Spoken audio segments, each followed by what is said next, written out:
반갑습니다. 동의학대학교 보건행정과 김대환 교수입니다. 2024학년도 2학기 병리학 7주차 2차 시강의를 시작해 보도록 하겠습니다. 여기도 이제 계속 이어서 감염성 질환에 대한 이야기예요. 그래서 7번째 숙주와 미생물 간의 상호작용, 법정 감염병, 미생물 감염 종류를 하나씩 이렇게 살펴보면서 마무리 짓도록 하겠습니다. 자, 7번째 숙주와 미생물 간의 상호작용에 대해서 살펴보도록 하겠습니다. 질병을 일으키는 미생물의 특성과 보호하려는 인체 방어력 사이에는 균형이 있습니다. 그래서 이 균형이 깨져서 미생물의 특성과 이기려는 이 침입한 균이나 바이러스 이런 것들이 이기게 되면 감염이 되는 것이고요. 우리의 보호하려는 인체 방어력이 이기게 되면 어떻게 되나요? 감염이 안 되는 것이죠. 그리고 감염증 전파 좌우하는 인자는 감염원, 전염원이죠. 감염 경로, 숙주의 감수성입니다. 그래서 이제 감염 원인 균이 있어야 되고요. 그리고 감염 경로, 뭐 접촉이냐, 비말이냐, 아니면 뭐 곤충에 의한 뭐 모기에 의해서 말라리아 걸리느냐, 뭐 일본 내염 걸리느냐, 또는 뭐 고양이도 있었고 쥐도 있었잖아요. 이런 감염 경로가 있어야 되고요. 그 다음에 숙주의 감수성, 숙주의 면역력 이런 것들도 영향을 준다는 것이죠. 자, 미생물 측의 병원성 인자는 침입성, 정착성, 정식성, 독소 생산성, 전염성 요것이 이제 그죠 중요한 부분들이에요. 그래서 병원 원인균, 병원성 인자들이 이런 것들이 잘 갖춰졌냐에 따라서 잘 감염이 되는 겁니다. 병원체는 일반적으로 먼저 숙주세포의 부착, 숙주의 장벽을 침입하고 일단 부착을 해야 돼요. 그래서 거기서 떨어지지 않고 계속 붙어 있어야 돼요. 마지막으로 신체 장기와 조직에 정착하면서 병원성을 나타내게 됩니다. 부착인자를 보게 되면요. 대부분 병원성 세균 감염을 일으키기 위해서는 점막을 통해서 뭐 피부나 또는 점막, 코 안에 있는 점막, 입 점막 이런 데들 정착해야만 한다. 그래서 생긴 것들도 보게 되면요. 이렇게 세균 같은 경우에는 되게 털들이 많아가지고 가는 틀에 의해서 숙주 세포, 점막이나 피부 이런 데 딱 붙는 거예요. 안 떨어지게. 또는 돌기에 의해서 이 코로나 바이러스 형태거든요. 탁 꽂히는 거예요. 또는 이 점막 위에 또 피막을 형성하면서 균이 머물 수 있도록 만들고요. 또는 뚫고 들어가게 막 이렇게 나사처럼 생겼어요. 어떤 균들은 세균들은 막 뚫고 들어가요. 이렇게 다리가 있어서 딱 부착하는 이런 것도 있습니다. 세포 외 효소도 있는데요. 많은 미생물들은 세포 외 효소를 분비하여 숙주세포나 조직을 파괴하고 손상을 입히며 숙주의 방어 기전을 무력화시켜서 숙주의 특정 장기에 도달하려고 노력하게 됩니다. 세균에는 세균 독소가 있는데요. 미생물에서 생성 물질로서 동물에 가해지면 장애를 일으키는 물질을 우리는 독소, 톡신이라 합니다. 근데 이제 두 가지가 있어요. 외독소, 내독소. 엑소톡신, 엔도톡신 이렇게 씁니다. 엑소톡신은 세균이 증식할 때 균체 밖에서 밖으로 배출하는 균체의 독소가 되고요. 내독소는 균체 내에 머무는 독소예요. 그래서 그 자기 몸에 담고 있는 독소가 내독소거든요. 자기 몸에 있기 때문에 그나마 외독소보다는 독성이 약한 게 특징입니다. 그래서 외독소가 더 세다, 내독소가 균 안에 있기 때문에 좀 약하다. 그래서 이제 우리가 이제 그람 염색이라 하는 것은 그람 스테인이라는데 세균 염색의 한 종류입니다. 염색을 해가지고 우리가 이제 구분을 하는 것이죠. 양성은 보라색을 띠고요. 음성은 빨간색을 띱니다. 그래서 그거를 또 구분해 볼 수 있고요. 그래서 이제 외독소와 내독소의 특성을 한번 살펴보게 되면요. 요 좀 밑줄 쭉 그어주세요. 생산하는 균종은 대부분 그람 양성입니다.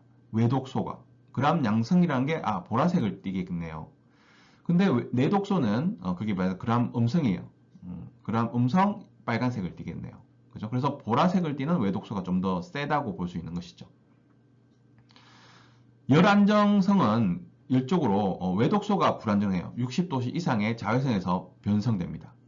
하지만 내독소는 비교적 안정적이에요. 60도 이상의 몇 분 동안 견딜 수 있는. 그래서 이제 우리가 물을 끓여서 먹는 이유가 이러한 독소들을 100도씨에 끓이면 대부분 그죠? 없어지긴 하잖아요. 근데 뭐 그것도 살아남는 것도 있어요. 동력은 여기 동그라미 쳐볼까요? 강력한 독소, 외독소. 왜 그랬나요? 몸 밖으로 자기 몸에 품고 있지 않고 그냥 밖으로 배출하니까 아주 독한 독소를 밖으로 뽑는다고 생각하시면 쉽고요. 요거는 이제 내독소는 그 균 안에 그죠? 미생물 안에 있는 독소이기 때문에 조금 더 약하지만 비교적 많은 양은 치명적일 수가 있습니다. 열의 유발은요, 약간 또는 전혀 유발을 하지 않지만 내독소는 고열로 인해서 체온이 빠르게 상승시킵니다. 그죠? 그리고 항원성은 항체 형성을 시킵니다. 강해서. 근데 요거는 약합니다. 그래서 면역성은 생성되지 않는 경우가 있습니다. 약하기 때문에 오히려 항원성이 안 생기는 것이죠. 그리고 대표적인 질병은 밑줄 건 걸 좀 위주로 기억하시면 됩니다. 파상풍, 디프테리아, 패스트, 요 콜레라 잘못됐고요. 콜레라 독소, 요런 게 외독소입니다. 그러니까 파상풍 걸려도 이 파상풍균의 외독소, 디프테리아 외독소, 패스트, 콜레라의 외독소 이런 것들이 이 외독소 강력한 독소를 가지는 것들이고요. 내독소는 살모넬라증, 이질, 콜레라, 장티푸스, 대장균 이런 것들은 그 대장균 안에 있는 독소에 의해서 손상을 입게 되는데요. 좀 더 약하다는 것이죠.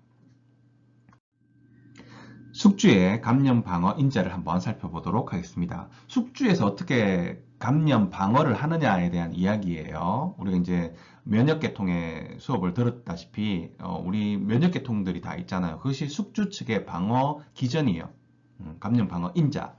그래서 병원 미생물에 대한 숙주의 방어 기전은 여러 가지 숙주세포들 간에 상호작용을 할 수 있는 복잡한 방어망을 다 가지고 있어요. 인간만 가지고 있느냐? 아니에요. 동물들도 가지고 있고요. 심지어 식물들도 가지고 있습니다. 그래서 방어하는 능력을 가지는 것이죠.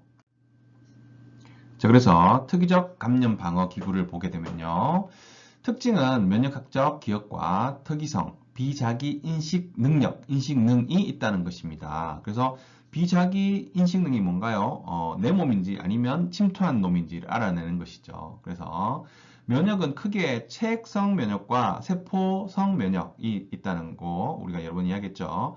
체액 면역은 B림프구가 생성하는 면역글로불린, 항체, IG, 이뮤노글로불린 다 같은 말이죠. 그래서 이러한 항체에 의한 특이적 반응을 B세포가 한다는 거. 세포 면역은 T림프구에 의한 틀렸습니다. 의한 특이적 반응이에요. 둘 다 특이적 반응이에요. 둘 다 특별한 균들이 침입하면 항원이 들어오면 이 특이적 반응을 일으켜서 림프구들이 같이 공격할 수 있는 거예요. 그래서 골수의 간세포에서 여기 B세포, T세포가 되는 거예요. 사이 간자예요. 골수의 사이 이 세포에서 B세포, T세포가 되고요. 그 다음에 활성화돼서 B세포는 항체를 내서 미사일처럼 공격하는 체액성 면역을 가지게 되고요. T세포는 활성화되면은 직접 가서 뭐 잡아먹기도 하고 뭐 보조, 억제, 사멸, 과민성 이런 걸 가지는 직접 가서 싸우는 세포성 면역 반응이 T세포는 가지고 있다. 비특이적 감염 방어 기구를 한번 볼 건데요. 비특이적 방어는 미생물 방어의 최우선 단계가 됩니다. 그래서 제일 먼저 1단계예요. 1차 군이죠. 우리 어떻게 보면 육군이에요, 육군. 딱 처음에 막아서고 있는. 일반적으로 특정한 종류의 병원체와 반응하기보다는 거의 모든 병원체를 우리 못 들어오게 방어작용하는 거예요. 우리 피부 1차 비특이 방어잖아요. 모든 균, 물, 바이러스 이런 거 일단 못 들어오게 하는 거잖아요. 숙주의 감수성. 선천적 원인이에요. 성, 연령, 영양, 호르몬, 비타민, 진신대사 이상, 피로 이런 것들이 피로가 많이 쌓이면 숙주의 또 면역력이 떨어지잖아요. 그래서 이런 데 따라서 잠복기, 발정 다소 차이가 나게 된다는 것이죠.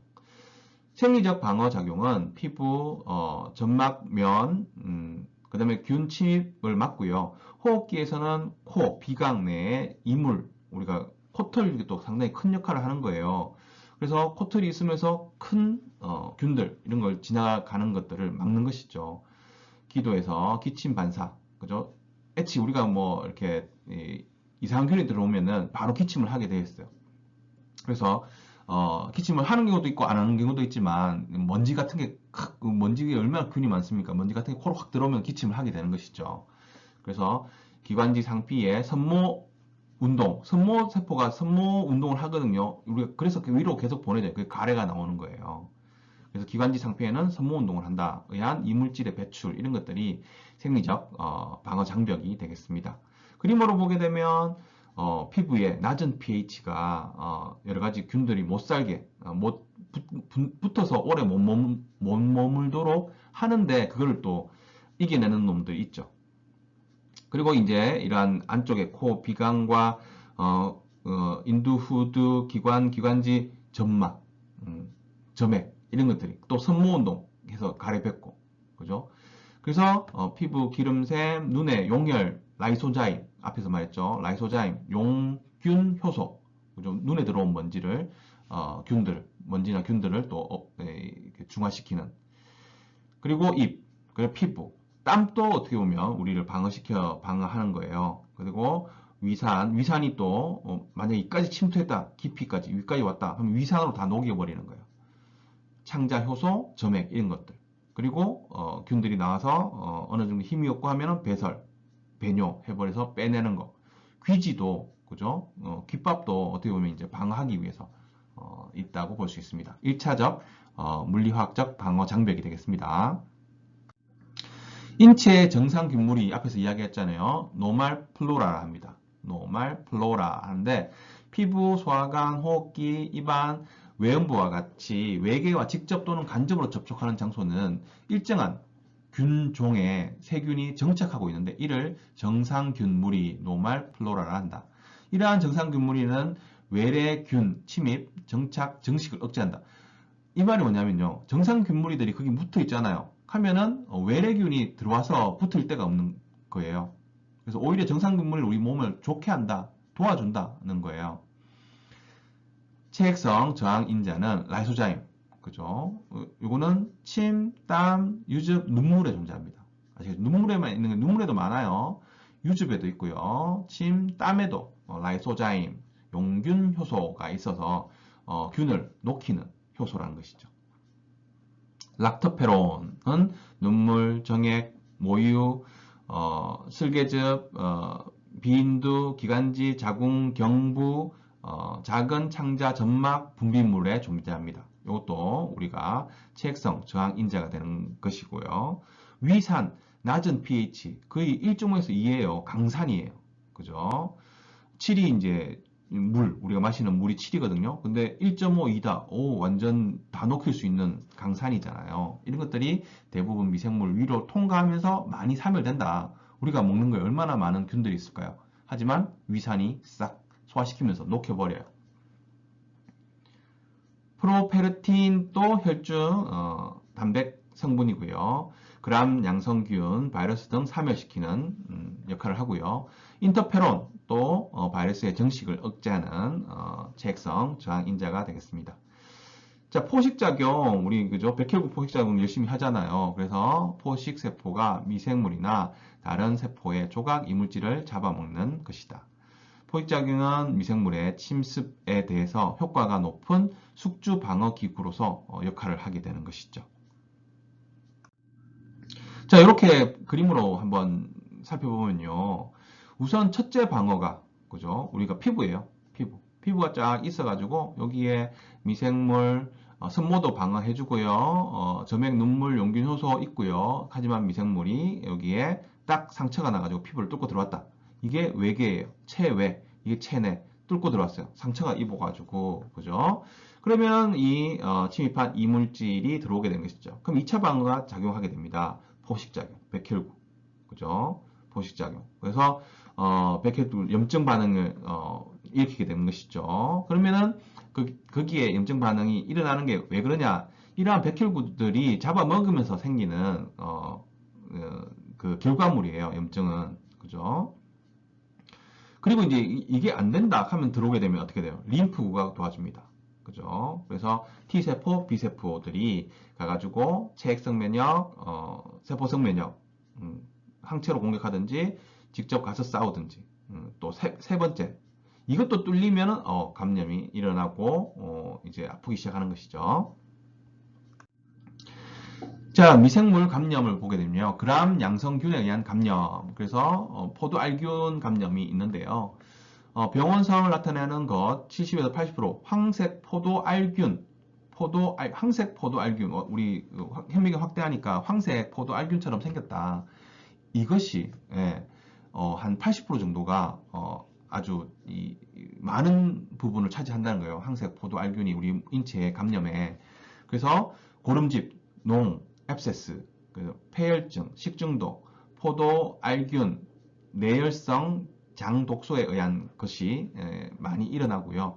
고름 형성균으로 다양한 질병, 점막질환, 폐렴, 심장 속막염, 뇌막염, 골수염, 폐혈증 이런 것들을 포도알균이 일으키게 되겠습니다.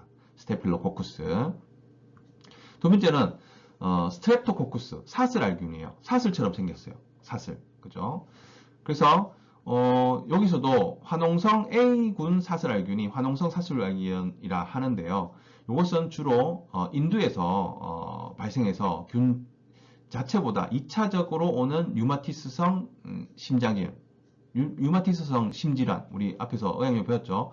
급성 류마티스열, 급성 토리 콩팥염, 이런 것들이 또 2차적으로 질환이 일어나기 때문에 사슬알균 감염이 무섭다는 것이죠. 그래서 포도알균에 의한 피부 염증, 피부 증후군, 그죠? 또는 성홍열, 혀가 너무 빨갛죠. 고름딱지증 이런 것들이 생길 수 있습니다.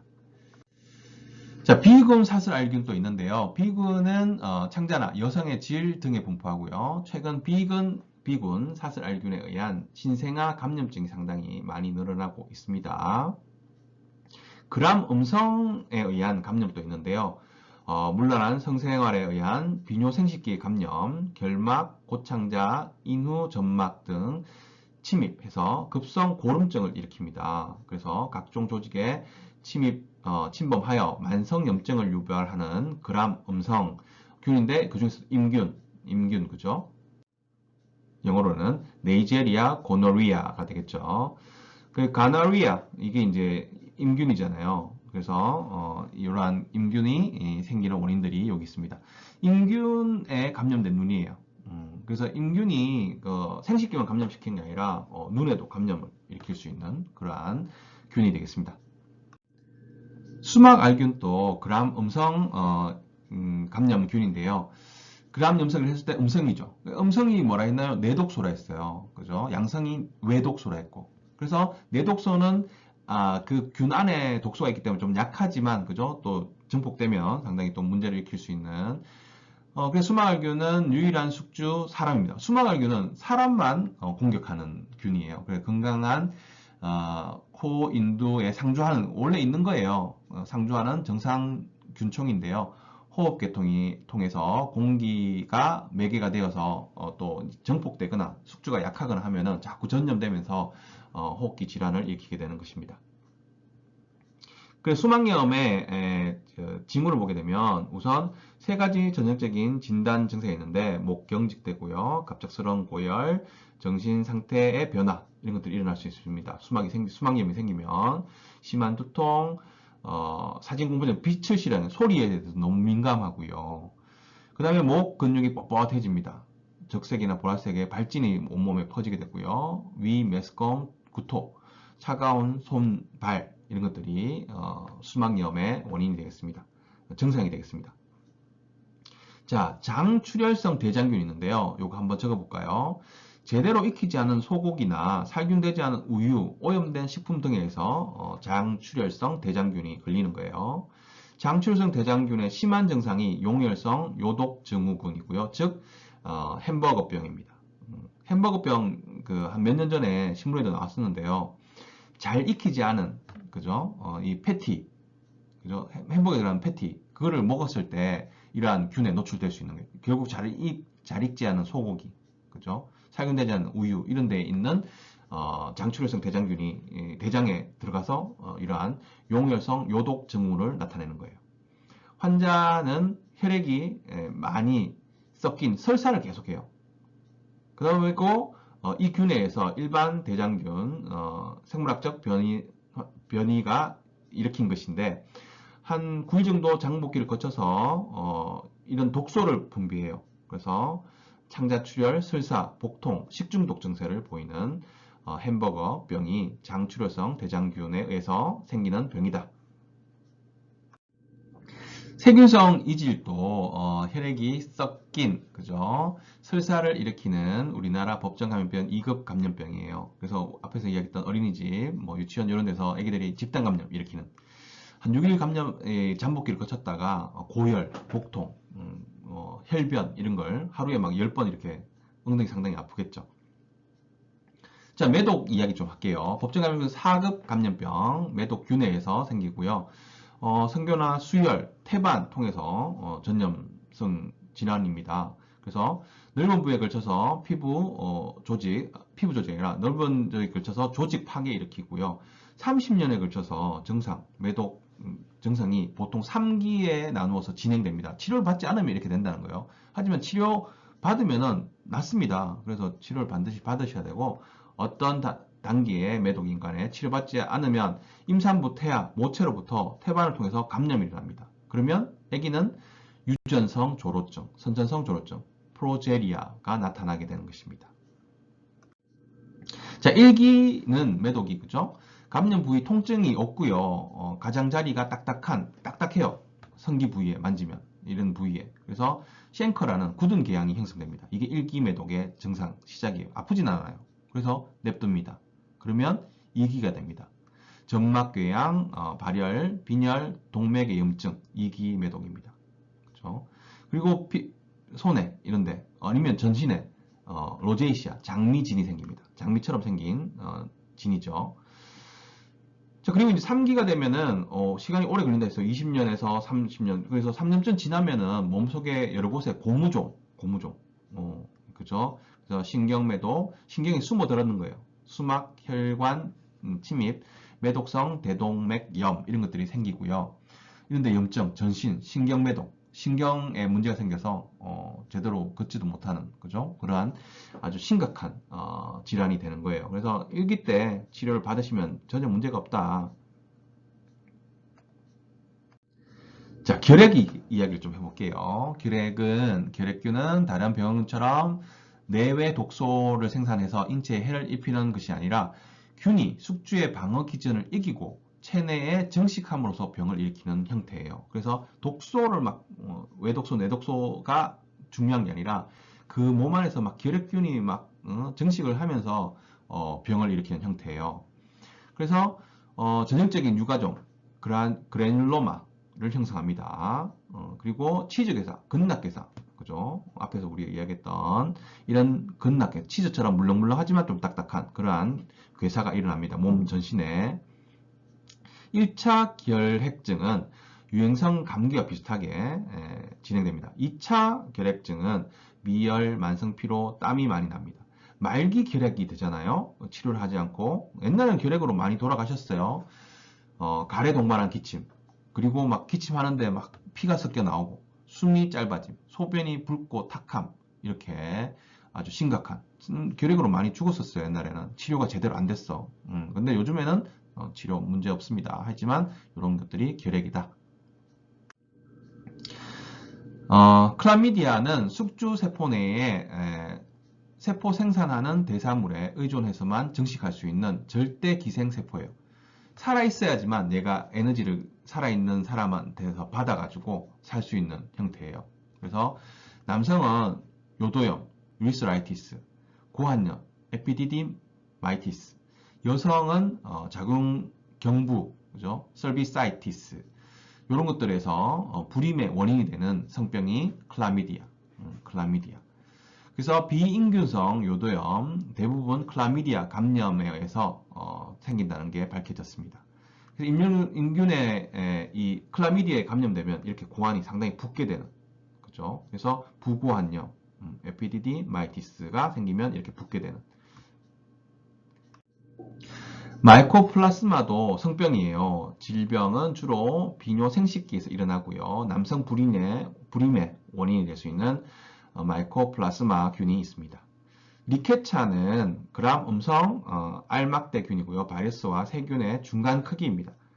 바이러스가 작을까요? 세균이 작을까요? 바이러스가 작죠. 네, 바이러스가 가장 작고 리케차, 그 다음에 세균이 있는 거예요. 자, 일반 세균과 달리 살아있는 세포 내에서만 증식이 가능하고요. 인공 배지에서 증식하지 못하는 점은 바이러스에 가깝다. 그래서 바이러스도 균은요, 세균 이런 것들은 죽은 사람한테도 세균이 있을 수 있어요. 하지만 바이러스, 니케차 이런 것들은 살아있는 사람한테만 에너지를 받으면서 에너지를 뺏어 먹으면서 살 수 있다는 것이죠. 예방은 매개 곤충인 이, 벼룩, 진드기 등의 구제, 박멸하는 것이죠. 감염 원인 환자를 격리시키는, 거기 못 가게. 주요 질병은 쩌쩌가무시병, 발진열, 유행 발진 티푸스, 쩌쩌가무시병 이런 것들 그죠? 진드기에 의해서 이 진드기에 물리면 생기는데 아주 막 큰 상처 부위 막 뻘겋게 다리에 우리가 잔디에 아무것도 안 깔고 그냥 누웠다. 그럼 쩌쩌가무시가 마침 또 거기 있었다. 물었다. 이러다면은 그죠? 그래서 이 잔디 이런데 피부를 노출해서 데이면 잘 안 좋아요. 언제 물릴지 모르기 때문에. 그래서 가능하면 긴 바지, 긴팔 입고 잔디에 이렇게 데여야 되고, 물리게 되면 상처가 상당히 커집니다. 빨갛게 다리에 막 한 1cm, 2cm 정도의 그 흔적이 확 남고요. 이게 진짜 치료가 제대로 안 되면 죽을 수도 있습니다. 그 정도로 진드기에 의한 쩌쩌가무시병. 자, 바이러스는 기생충은 내장, 세균은 조직, 바이러스는 세포에 기생합니다.